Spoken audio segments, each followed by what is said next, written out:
एक बार फिर से स्वागत है घटना चक्र में। हम चर्चा कर रहे हैं फिक्सिंग क्रिकेट में। जो फिक्सिंग है वहाँ एक सर्वदलीय एकता नजर आती है। कम से कम कुछ दल ऐसे हैं जो एक साथ जो अन्य राष्ट्रीय मुद्दों पे या किसी ऐसे खास मुद्दों पे बहुत ही कम यदा कदा शायद नहीं के बराबर इकट्ठा दिखते हों, वो क्रिकेट में आके जब आते हैं तो वहाँ ना कोई कम्युनल, ना कोई सेकुलर, ना कोई अन्य सांप्रदायिक जिसे कहते हैं कि वो उसे रोकने के लिए कोई बैठा हो और किसी ना कोई वहाँ अपीजमेंट है। यहाँ पे एक सर्वदलीय एकता नज़र आ रही है और यहाँ पे ख़त्म नहीं होती बात। आप जब बीसीसीआई में देखेंगे, बीसीसीआई में श्रीनिवासन के दामाद और बेटे यानी ससुर, दामाद और बेटे की कहानी भी कुछ अजीब सामने जिस तरह से अब तथ्य आ रहे हैं। बेटे ने कहा है अपने पिता के बारे में कि वो गोल्फ कहाँ खेलते हैं दुबई में, उसकी जांच होनी चाहिए किसके साथ खेलते हैं, कौन सा सटोड़िया है, कौन सा फिक्सर जो सट्टेबाज है किसके साथ खेलते हैं। इसकी बात उन्होंने दामाद और ससुर अब अलग अलग आ रहे हैं। दामाद को अब मुंबई पुलिस के क्राइम ब्रांच पूछताछ के लिए वहाँ से ले जा चुकी है। तमाम तरह के अलग अलग आपको सबसे पहले हम दिखाते हैं कि किस तरह से जो एनसीपी के प्रवक्ता हैं, जनरल सेक्रेटरी हैं, शरद पवार के खासम खास हैं, डीपी त्रिपाठी, वो आज क्या कहते हुए नजर आए। खेल संगठन में गड़बड़ियों के लिए बीसीसीआई के अध्यक्ष श्रीनिवासन को नैतिकता के आधार पर, सार्वजनिक जवाबदेही के आधार पर अविलंब अपने पद से त्यागपत्र दे देना चाहिए। मीम अफजल साहब प्रवक्ता है कांग्रेस पार्टी का, बहुत बहुत स्वागत है अफजल साहब आपका। जी बताइए।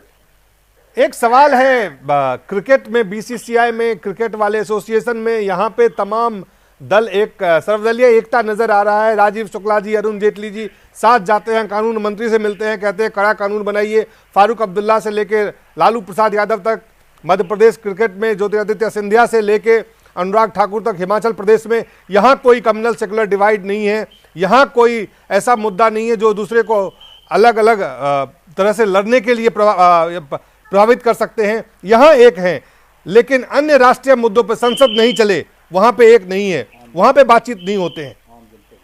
देखिए ऐसा है कि ये कहना गलत है, इसलिए कि आज सुबह तक और कल शाम तक खुद मैंने बात की है तो भारतीय जनता पार्टी के लोग कभी हम पर इल्जाम लगाते हैं, कभी टीवी वाले इल्जाम लगाते हैं। नहीं मैं उस पर नहीं कह रहा हूँ, मुद्दा है अफजल साहब, मैं कह रहा हूँ जो क्रिकेट एसोसिएशन कानून। देखिए ऐसा है, मैं बात सुन लें आप पहले। जी, आपने एक सवाल किया, पहले पूरे सवाल का जवाब ले लीजिए, उसके बाद फिर आप मुझसे कोई सवाल जी जवाब बताएं।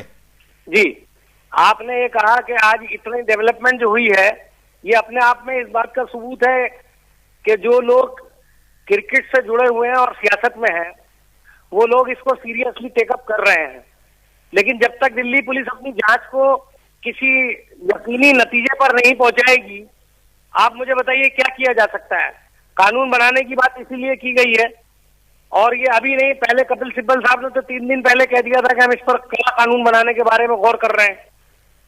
और आज ये अरुण जेटली और ये जो लोग भी मिले हैं, और मैं समझता हूं कि उन्होंने एक अच्छा काम किया है और कानून बनना चाहिए ताकि ये जो गड़बड़ हो रही है इसके ऊपर कोई रोक लग सके। मेरा सवाल शायद आपने सुना नहीं, मैं एक बार फिर से अपने सवाल को दोहराता हूं। सवाल ये है कि सारे लोग एक हो गए हैं इसमें क्रिकेट पे। जब क्रिकेट, वही मैं कह रहा हूं, जब क्रिकेट होता है तब तो आपको बड़ी परेशानी होती है। आप लोग कहते हैं कि साहब आपने नहीं मेरा सवाल, आप पहले मेरे सवाल को इकट्ठे होकर कोई काम करते हैं तो आपको इस पर भी एतराज है। मीम अफजल साहब, मुझे कोई इस पे समस्या नहीं है, मेरे सवाल को आप सुन ले कि जब क्रिकेट की बात आती है, यहाँ पे एसोसिएशन की बात आती है, तो प्रतिपक्ष और सत्ता पक्ष एक साथ बैठ के एक चीज पे काम कर सकते हैं। मेरा सवाल है, जब एक सेकंड आप पूरे सवाल को सुन लें, उसके बाद आप जवाब दें कि जब ऐसी बात हो, जब क्रिकेट में फिक्सिंग की बात हो, तो नेता प्रतिपक्ष और जो अब मंत्री हैं केंद्र में राजीव शुक्ला जाते हैं कानून मंत्री के पास, कहते हैं आप कानून बनाइए, अच्छी बात है, स्वागत किया जाना चाहिए। लेकिन जब संसद नहीं चलता है, जब राष्ट्र के मुद्दे होते हैं, वहां पे ये यूनिटी, ये सर्वदलीय एकता नजर नहीं आती है, क्या कारण है? मैंने आपको कहा हमारी तरफ से एकता की कोशिश हमेशा की जाती रही है। हम लोग पार्लियामेंट चलाने की पूरी कोशिश करते रहे, हमने इनको समझाया, बोला। अब अगर ये तैयार नहीं है तो इसमें हम क्या कर सकते हैं? सवाल तो आप बीजेपी के लोगों से पूछिए, हमसे क्यों पूछ रहे हैं? हमने तो कभी मना ही नहीं किया बैठने के लिए। चलिए हम आपसे यह पूछते हैं कि इतना सारा चीज हर दिन निकल के आ रहा है, नए नए लोग उसमें डेली अरेस्ट किए जा रहे हैं, पूछताछ हो रही है, बेटे, ससुर, दामाद, अभी तक बीसीसीआई के जो अध्यक्ष हैं या जो आईपीएल के चेयरमैन हैं, क्या कांग्रेस पार्टी ने, क्या आपने राजीव शुक्ला को हटाने की मांग की? क्या उनसे इस्तीफा मांगा? कि हटाने की या गिराने की मांग उस वक्त की जाती है जब कोई चीज सॉलिड सामने आ जाए। अब क्या चाहिए सॉलिड? पूरा खेल बदनाम हो चुका है, पुलिस ने अभी तक पूरा खेल बदनाम है कि कौन कौन लोग जुर्म में हैं, क्या क्या कर रहे हैं। मीम अफजल साहब, आपने नैतिकता के आधार पे कहा कि अश्विनी कुमार का इस्तीफा लिया गया। आधार क्या होता है? नैतिकता का आधार ये है कि जो मीडिया कहते हैं वो कर ले हम लोग। नहीं, ये आप मीडिया नहीं, मैं आपसे पूछना चाहता हूँ, मैं आपसे पूछना चाहता हूँ, मैं आपसे पूछना चाहता हूँ मीम अफजल साहब, आपने कहा था, मुझे याद है, आपने कहा था अश्विनी कुमार जी का इस्तीफा और पवन बंसल जी का इस्तीफा नैतिक आधार पे लिया गया है। क्या वो नैतिक आधार खेल को बदनाम होने के बाद भी कहीं नहीं है? मैंने कहा था, आपको गलतफहमी है, मैंने ये कहा था कि प्राइमा फेसी अगर बनी है तो उसके बाद फैसला हुआ है। ये अगर इस केस में भी प्राइमा फेसी बनेगी तो जरूर कोई ना कोई फैसला होगा जी। और बीसीसीआई का चेयरमैन का इस्तीफा लेना सरकार का काम नहीं है।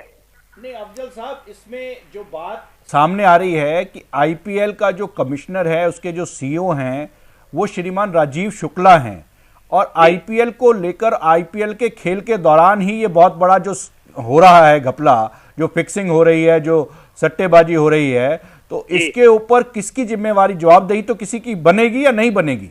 जवाबदेही जब बनेगी तो उस वक्त फैसला होगा। अभी ये तो पुलिस बताए ना बनेगी, कैसे बनेगी, यही तो पूछ रहे हैं हम आपसे, यही तो पूछ रहे हैं कि कैसे बनेगी। जब राजीव शुक्ला में लगी हुई है, हम पहले उनको काम करने दें या अभी से इस्तीफों की बारिश कर दें? पहले उनको हटाइए तो, जो इस तरह से खेल को बदनाम करवाया है। आपके कहने से और मीडिया के कहने से नहीं हटाया जाता किसी को।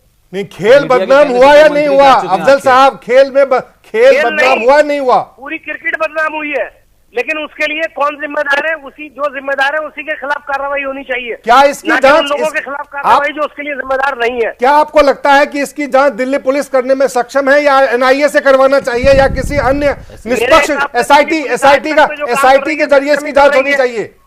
और दिल्ली पुलिस ने किया, एनआईए ने तो निकाला नहीं है इस मसले। क्या इसके लिए अफजल साहब एसआईटी का गठन होना चाहिए? तो फिर उसके बाद फैसला किया जा सकता है। अफजल साहब, एक और प्रश्न है कि आप ही के कैबिनेट के मंत्री अजय माकन जी ने पिछले दिनों, जब वो स्पोर्ट्स मिनिस्टर थे, खेल मंत्रालय उनके पास था, उन्होंने कहा था जितने भी खेल हैं वो खेल मंत्रालय के नियंत्रण में आने चाहिए, और बीसीसीआई को भी उसमें उन्होंने शामिल किया था। तो क्या आपको लगता है कि ये जो उनका कदम था उसके ऊपर विचार गंभीरता से होना चाहिए और ये ठीक कदम था? अब मैं कह नहीं सकता हूं इस पर कितना, चूंकि मैं खेल का आदमी नहीं हूं और मैं इसकी तफसीलात जानता भी नहीं, मैं तो कभी क्रिकेट का मैच देखता भी नहीं हूं। चलिए आखिरी सवाल आपसे पूछना चाहता हूं, जवाब हमको ही देना पड़ता है। मीम अफजल साहब, एक आखिरी सवाल जी, क्या कारण है कि ये तमाम राजनेता, तमाम राजनीतिक दलों से क्रिकेट एसोसिएशन में जुड़े हुए हैं? क्या कारण लगता है आपको? कोई कारण नहीं है। बहुत सारे लोग सियासत में जुड़े हुए हैं, बहुत सारे ब्यूरोक्रेट सियासत के अंदर हैं, गवर्नर बने हुए हैं, पॉलिटिशियन है, मिनिस्टर है।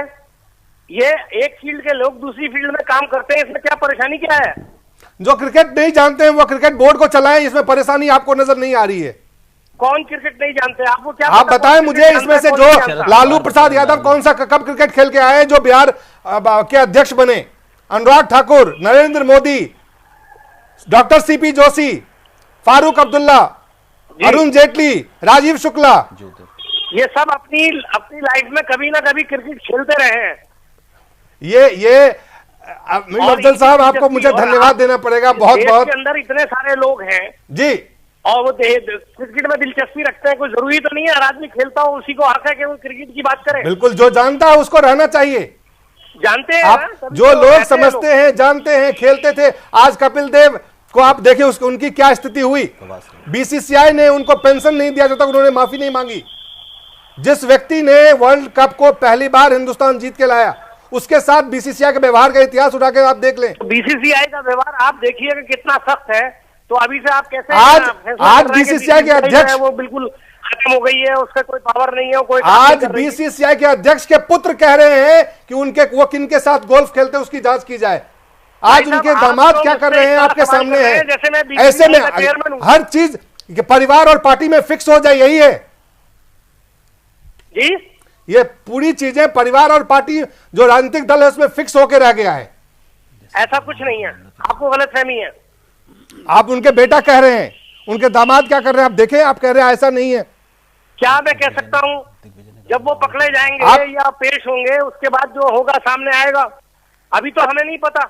चलिए बहुत बहुत धन्यवाद। अभी नहीं पता, ये बिल्कुल सभी बिल्कुल सही, लेकिन इसकी जांच होनी चाहिए निष्पक्षता से। इसकी तो आप कम से कम इस बात की कोशिश तो करेगी कांग्रेस पार्टी। क्या कोशिश करें? इसकी जांच बिल्कुल निष्पक्षता से हर व्यक्ति जो जुड़ा हुआ है वहां तक पहुंचा जाए।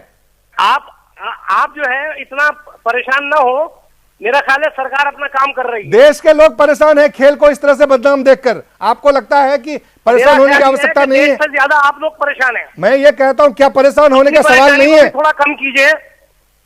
क्या और ये मत समझिए कि मीडिया ट्रायल के ऊपर सरकार चलती है। नहीं, मीडिया ट्रायल, जब भी कोई सवाल मीडिया उठाए तो आप उसको मीडिया ट्रायल बोल के आप उसको नहीं कहा, आपसे सवाल आप रोज उठाइए, लेकिन आप जो इस्तीफों की बात करते हैं, जैसे आप अपोजिशन का रोल अदा कर रहे हैं। जब अपोजिशन और आप एक जगह मिल जाते तो क्या करे मीडिया? जब अपोजिशन और सत्ता पक्ष एक जगह पे खड़े हो जाए तो मीडिया क्या करे? बहुत सारे मामलात में अपोजिशन और वो एक बैठकर बात नहीं करते। राष्ट्रीय मुद्दे पे आम लोगों की जनता पे नहीं, आम लोगों की जब बात आती है तो अब ये तो आपने खुद कहा, अभी आपके हिसाब से चलेगा देश। मीम अफजल साहब, अभी आपके पार्टी की तरफ से बयान आया था कि बीजेपी ने फूड सिक्योरिटी और लैंड एक्विजिशन बिल को पास नहीं होने दिया। मैंने अपना बयान आपको दे दिया है। बहुत बहुत धन्यवाद, शुक्रिया। पुष्पेंद्र, देखिए दो बातें हैं कि ये जितनी भी बात मीम अफजल साहब ने कही ये कुतर्क पे उतर आए हैं। मैंने कहा कि इस समय कांग्रेस के सामने सबसे बड़ी समस्या ये हो गई है कि वो ये जानती है कि उसके लोग कहां कहां फंसे हुए हैं, लिहाजा वो इस तरीके की बातें। दिल्ली पुलिस के बारे में एक जो चीज सच्चाई जो किसी को शायद अभी नहीं पता है, दिल्ली पुलिस के पुलिस कमिश्नर नीरज कुमार 2 महीने बाद रिटायर हो रहे हैं और जाते जाते उन्होंने स्पॉट फिक्सिंग का एक इतना बड़ा घोटाला था वो पकड़ लिया। आप उनकी भी चतुराई को समझें। नीरज कुमार पिछले 2-3 साल से लगातार सरकार के कोपभाजन बन रहे हैं। दिल्ली सरकार उनके खिलाफ खड़ी हुई है, केंद्र सरकार उन्हें बचाने में लगी है। जनता आज उन्होंने जाते जाते 2 महीने पहले एक ये काम कर दिया है। इसके बदले में इस पे रिपोर्ट आ जाएगी और आज मीम अफजल से लेकर के जितने भी अफजल हैं कांग्रेस पार्टी के अंदर, सब ये कह रहे हैं कि दिल्ली पुलिस जैसे ही इस पे चार्जशीट दाखिल करेगी हम कार्रवाई करेंगे। जो चार्जशीट दाखिल करने वाले हैं उन्हें अपना चार्ज देने के बाद नए चार्ज की चिंता है, इसलिए वो क्या इसमें चार्जशीट दाखिल करेंगे उनकी नीयत के बारे में अंदाजा हो सकता है। दूसरी बड़ी मक्कारी जो मुझे आज एनसीपी के, बहुत मैं उनको सम्मान देता हूं, जेएनयू के पढ़े लिखे हैं और बहुत ही स्टेट बोलते हैं, आज उन्होंने डीपी त्रिपाठी ने जो बात कही वो ये कह रहे हैं कि बीसीसीआई के अध्यक्ष को नैतिकता के आधार पर इस्तीफा दे देना चाहिए। आपको मैं राजीव शुक्ला के बयान को दिखाता हूं। जब उनसे जांच इस्तीफा की बात कही गई तो श्रीनिवासन पे, बीसीसीआई के अध्यक्ष पे राजीव शुक्ला जो आईपीएल के चेयरमैन हैं, उन्होंने क्या कहा आप खुद देखें। As far as board is concerned, Ravi Savani committee is already investigating it, and let there be a report of the Ravi Savani committee because in touch up with both the police, and let him submit a report. Then disciplinary committee comprising of Mr. Jetli, Shah, and others, they will definitely, take a final view on it.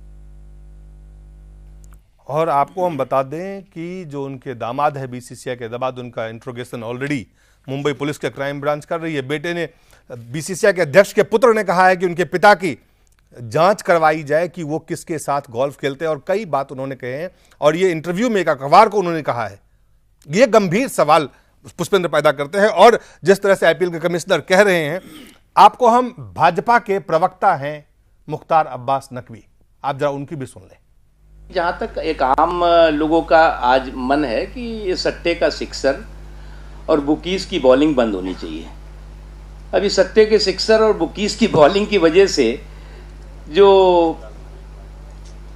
एक सोने की का अंडा देने वाली मुर्गी है उसको जो है वो सट्टेबाजों के सांप ने डस लिया है। इसलिए अब झाड़ फूक से काम नहीं चलेगा, उसके लिए उपयुक्त और कड़े उपाय करने की ज़रूरत है। और मुझे लगता है कि जो संस्थाएं इस खेल को देखती रही हैं वो इस बात को खुद महसूस कर रही होंगी और करेंगी। आपने सुना मुख्तार अब्बास नकवी जी। छोटी छोटी सी बातें कहूंगा। आप ये देखें कि श्रीनिवासन के हटने के बाद अगर किसी स्थिति में वो अगर अपने रेगुलर टाइम पे भी हटते हैं और इस बीच में भी जाते हैं तो भारतीय जनता पार्टी के राज्यसभा में नेता अरुण जेटली इस पद पे आना है उनको, वो अगले अध्यक्ष होने वाले हैं। दूसरी बात मैं ये कहना चाहता हूं कि आप ये देखें कि सहारा जो समूह है जिसके ऊपर अपनी कंपनियों को लेकर के सुप्रीम कोर्ट की खिलाफ वर्जी, जो उसके बाद सेबी के साथ जिस तरीके की उन्होंने चीटिंग की है, उन्होंने साफ साफ ये कहा एक इंटरव्यू में कि मैं श्रीनिवासन के रहते हुए भारतीय क्रिकेट टीम की स्पॉन्सरशिप से अपना हाथ खींच रहा हूं, यानी ही दिसंबर के बाद सहारा जो है वो इसके साथ नहीं रहेगा। मुझे कुछ लगता है कि कोई अंडरहैंड डीलिंग जरूर है, अदरवाइज यकायक बैठे बैठे श्रीनिवासन जो है एक विलेन हो गए। आप जरा याद करें कि जगमोहन जो थे, जिस तरीके से जगमोहन डालमिया को उस वक्त के तमाम सारे लोगों ने, उसमें शरद पवार भी शामिल थे, किस तरीके से हटाया, उनके घर पे रेड करवाई गई, पैसे रखवाए गए और आज तक कुछ नहीं निकला और अब वो क्लीन है, लेकिन अब वो बीसीसीआई के अध्यक्ष नहीं है। मैं समझता हूं कि ये तमाम सारे लोगों की मिली भगत है और श्रीनिवासन को जिस तरीके से उनके घर में विद्रोह हो गया कि बेटे ने बाप के खिलाफ अब जो है तलवार उठा ली है और दामाद जो है वो ये कहता है कि कहते हैं कि साहब मैं तो ऑनरी मेंबर हूं और मेरी कोई अगर ये जो हमारा बॉलीवुड का स्टार जो पकड़ा गया है दारा सिंह का बेटा, अगर इसके कन्वर्सेशन का टेप अगर सीबीआई और दिल्ली पुलिस जो कहती है उनके पास है, अगर उसे सार्वजनिक करें तो पता चलेगा कि सही में जांच हो रही है। जिस तरीके से पवन बंसल के मामले में भी ये बात आ रही थी कि टेप, आप ये देखिए, श्रीनिवासन के पुत्र कह रहे हैं कि जो उनके मयप्पन का सटोडियों से संबंध है, उनके पुत्र हैं। उसके बाद वो कह रहे हैं कि जो चेन्नई और दुबई में सटोरियों के जो संबंध हैं उसको भी उन्होंने उसकी भी बात कही है। उसके अलावा जो उन्होंने बात कही है कि मेरे पिता ने सवाल किया है कि छोटा विमान क्यों खरीदा है, ईंधन भरवाने में 4 घंटा दुबई में क्यों रुकते हैं। कई सारे सवाल, ये कहीं बाहर से नहीं आ रहा है, ये उनके घर से आ रहा है। और आप देखिए, आप अभी भी वो बीसीसीआई के अध्यक्ष बने हुए हैं, राजीव शुक्ला अभी भी कह रहे हैं, कांग्रेस प्रवक्ता कह रहे हैं कि जांच हो जाए, उसके बाद हम कहीं तो आप कि कहीं से किसी चीज को रोकने के लिए और जांच करने के लिए ये जो डिमांड की जा रही है कि बीसीसीआई के अध्यक्ष को इससे इस्तीफा दे देना चाहिए। आईपीएल कमिश्नर सीधे डायरेक्ट बोले, आईपीएल कमिश्नर जो इसमें मैं ये कहना जो बात अतुल अंजान ने भी कही है, मैं वही कह रहा हूं। मेरा ये कहना है, मुझे ये लगता है कि ये वही अतुल अंजान ने भी बात कही। अब आप एक खेल, उसकी सब कमेटी बन गई, उसके चेयरमैन जो है, उसके सीईओ जो है वो राजीव शुक्ला है, उस खेल में गड़बड़ हो रही है। हाँ, ये जरूर है कि उनके दामाद बीच में इन्वॉल्व लगते हैं, नजर आ रहे हैं, उसमें उनकी इन्वेस्टिगेशन हो रही है। अगर वो बीच में पाए जाते हैं तो इस्तीफे की बात एक अलग मुद्दा है, लेकिन जिस खेल के अंदर गड़बड़ हो रही है उसके सीईओ के तो जिम्मेवारी सीधी सीधी बनती है। जो आप बात कहना चाह रहे हैं, जो जितने भी हमारे यहाँ के स्पोर्ट्स हैं, उनकी जितनी भी एसोसिएशन है, वो अधिकतर क्या, मैं अगर ये कहूं कि 80% जो हैं वो राजनेताओं द्वारा पूरी तरह से कब्जाई गई हैं। आप अगर ओलंपिक का दल जा रहा है, स्पोर्ट्समैन कम होते हैं, एडमिनिस्ट्रेटर ज्यादा होते हैं। क्यों? क्योंकि वो स्पोर्ट्स बॉडी भेजती है, सारा खर्चा वो करती है, वहां का रहन सहन वहां वो करती है। कॉमनवेल्थ हुआ, ओलंपिक हुआ, आप उसके उठाकर देख लीजिए। स्पोर्ट्स खेलने के लिए जा रहे हैं, लेकिन स्पोर्ट्समैन उसमें कितने हैं और एडमिनिस्ट्रेटर कितने हैं। ये जो स्थिति है, ये बदलने की आवश्यकता है। जी, मुझे इससे बड़ा सवाल लगता है जो आप बात कह रहे हो। मैं ये कह रहा हूं कि जहां तिरंगे को रिप्रेजेंट किया जा रहा है, जहां तिरंगा जा रहा है, वहां सरकार का कोई रोल नहीं है, वहां सरकार का रोल नहीं है। कुछ चंद चुने हुए प्राइवेट लिमिटेड टाइप के लोग, कोई टेबल टेनिस पे कब्जा कर बैठा है, कोई आर्चरी पे कब्जा कर बैठा है, कोई टेनिस पे कब्जा कर बैठा है। ये लोग भारत के प्रति किस तरीके से जवाब दे। कांग्रेस के प्रवक्ता जो बात कह रहे थे कि उसमें क्या, मैं कह रहा हूं। एक और बात जो गंभीर है, जो अभी आप ही ने उठाई थी अभी कपिल देव को लेकर। कपिल देव ने, जिसने वर्ल्ड कप जीता, अगर उसको एक क्रिकेट एसोसिएशन का मेंबर बनने के लिए माफी मांगनी पड़े, उसकी गलती क्या थी? वो मेंबरशिप ही अगर उसको नहीं मिलेगी तो आप सोचिए कि किस दिशा में क्रिकेट एसोसिएशंस जा रही हैं या स्पोर्ट्स बॉडी जा रही हैं। एक जो खिलाड़ी है अपनी खेल की एडमिनिस्ट्रेशन में रिटायर होने के बाद आना चाहता है और इतनी अचीवमेंट। सत्ता का खेल बंद होना चाहिए। नहीं, मुझे ये जो सत्ता वाले राजनेता वाले जो खेल हैं, खेल में जो राजनीति घुसी हुई है, राजनेता घुसे हुए, इसको बंद किया जाना चाहिए। क्रिकेट तक महदूद नहीं है दिलीप, सारी एसोसिएशन में। लेकिन आपको लगता है कि जितने पावरफुल लोग आज इस बॉडीज में बैठे हुए हैं, देश के वो तमाम राजनेता इसमें शामिल हैं जिनके कुछ रसूख है?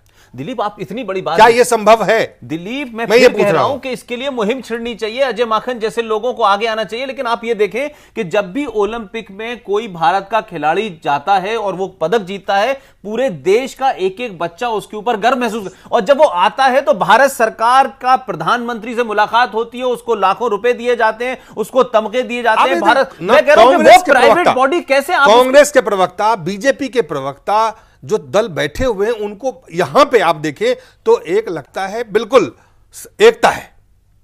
उनके बयान बिल्कुल एक ऐसे बयान जो जहां बचाने वाले हैं। आप अदरवाइज देखें कितना कटाक्ष, कितना ये बहुत बड़ा राष्ट्र हित का मामला है ना जी, इसलिए वो एक है। ये राष्ट्रहित नहीं है, ये राष्ट्रहित, ये लूट हित है, लूट हित है। मैं जो उस चोरों के, उस पूरी उस दुकानदारी कहना चाह रहा हूं जो आप कह रहे हैं, मेरा ये कहना उनको ये राष्ट्रहित लगता है। ये राष्ट्रहित नहीं है, ये इस देश की संपदा, इस देश के मान सम्मान के साथ खिलवाड़ करने की आड़ में करोड़ों लाखों अरबों रुपए की लूट है, जिसमें राजीव शुक्ला हो, चाहे शरद पवार हो, लालू हो, अरुण जेटली हो, ठाकुर साहब हो, सब शामिल हैं। सबको पता है कि अगर एक तार टूटेगा तो हम सब फंसेंगे। लिहाजा राजनीतिक दल के जितने भी बड़े लोग हैं, मैं साफ कहना चाहता हूं, अगर वो क्लीन है तो दे मस्ट रिजाइन। अगर वो भारत सरकार को इन खेल बोर्डियों से एक नियम बनाना चाहिए। आज ये बताइए, कोई राजनीतिक चलिए यहां पे भी एक तरह का ये भ्रष्टाचार है दरबानी साहब, क्या बीजेपी के उन तमाम नेताओं को कम से कम इस्तीफा देना चाहिए नैतिकता के आधार पर या नहीं? अगर मैं तो आपको शुरू से ये बात कह रहा हूं कि जितनी स्पोर्ट्स बॉडी हैं, उन बॉडीज के अंदर से राजनेताओं को बिल्कुल भी अपनी जो संबद्धता है वो हटा लेनी चाहिए। बहुत बहुत धन्यवाद। आप ये देखिए कि श्रीनिवासन के इस्तीफे पे सब एक मत है। राजीव शुक्ला के इस्तीफे राजीव शुक्ला क्यों नहीं राजीव शुक्ला के खिलाफ बोला जा रहा? राजीव शुक्ला के खिलाफ इसलिए नहीं बोला जाएगा, भारतीय जनता पार्टी में उनके रिश्तेदार हैं, भारतीय जनता पार्टी में कांग्रेस के रिश्तेदार हैं, वो उसको बचाएगा, मैं उसको बचाऊंगा, इसलिए नहीं बोला जा रहा। सवाल ये है कि आप इस्तीफा मांगते हैं तो एक अदने से मैंने जो आपसे राष्ट्रहित की बात कही, मैं वही कह रहा था। मेरा यह कहना है कि इनको लगता है कि यह बहुत बड़ा राष्ट्रहित का मुद्दा बन गया है, चलिए इसलिए हमें एकता दिखानी पड़ेगी। हमारा समय खत्म हो, लेकिन जांच का समय आगे बढ़ के बाकी जो तमाम लोग हैं, सिर्फ ये छोटे मछलियों तक नहीं, जो बड़े बड़ी मछलियां इसमें शामिल हैं, उनको भी पकड़ लिया जाएगा। ऐसी उम्मीद के साथ इस कार्यक्रम को हम आज यहीं समाप्त करते हैं। बहुत बहुत धन्यवाद।